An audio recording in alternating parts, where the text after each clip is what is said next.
Well, good evening and thank you so much for joining us. I'm Marangeli Lopez. It is deer hunting season in East Texas, and a recent case of chronic wasting disease is urging wildlife experts to spread the word about the dangers this could pose to other animals. Our Jose Alonso is joining us now. Jose, you attended a public meeting tonight to get more details. What did you find out? Mara, what I found out was a 4-year-old buck in Cherokee County tested positive for the disease, and officials tell us while there is no major threat that comes with this finding, they need to inform neighboring farms to ensure the disease doesn't spread to any other animals. Chronic wasting disease impacts the neurological system of deer species and was first detected in the state in 2012. Owner of P-Bar Whitetails and the president of the Texas Deer Association, Jody Phillips, says it's comparable to Alzheimer's disease in humans. There's not been very many deer actually recorded to die from CWD. They normally die of some other natural cause.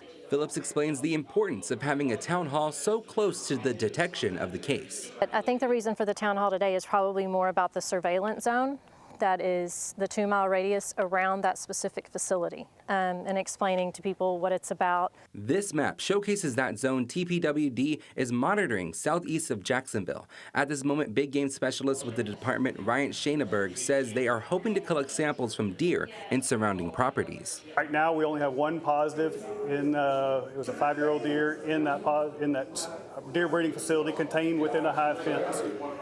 And we want to make sure that that is the only positive that we have. Shaneberg says the visit's goal is to ensure the disease is isolated because once it spreads, there's no getting rid of it. We've got the hunters in here behind us, hunters and landowners that are trying to learn more about the disease and trying to understand what their role and responsibilities are for it. For a deer farm owner like Phillips, she's going the extra mile in ensuring the game she sells to her customers are resistant to the disease. And it's been shown that the S codon is resistant to CWD. So what we're doing is we're breeding more durable deer. It is possible. So there's a resistance. That doesn't mean that they can't get it. And so it just means that when they get it, they live a little bit longer with it. We don't know what these genetics of the deer are, especially the deer in the wild. And so we're trying to make sure that we test every deer, as many deer as we can get our hands on for CWD.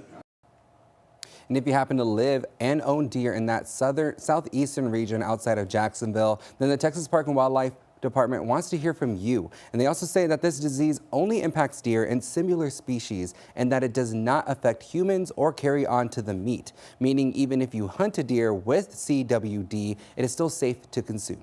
Reporting in studio, I'm Jose Alonso for CBS 19. Mara, back to you.